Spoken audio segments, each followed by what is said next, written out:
Maswerteng hapon po mga ka-STL natin sa Bulacan. Narito na po ang mga numerong nanalo sa STL Bulacan ngayong hapon ito. July 1, 2026, 4 p.m. second row result. Yan, nakikita nyo na po ngayon sa screen ng inyong cellphone ang mga numerong nanalo sa STL Bulacan.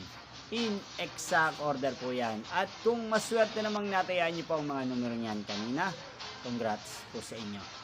At narito naman po ang mga numerong bet ko sa STL Bulacan ngayong araw na to. Para po sa akin, bet ko pong mga numero, ang numero 1 at numero 5. At ang pangalawang kombinasyon na bet ko sa Bulacan ay numero 7 at numero 13. Sana ang mga yan ay manalo po sa third draw. Malin man po sa dalawang kombinasyon na ibinigay ko. Ngayon lang. Inyo pong napanood ang resulta ng STL Bulacan sa channel na to, Roderick Hernandez TV. Magkita-kita pong muli tayo mamayang 8 p.m. Thank you for watching.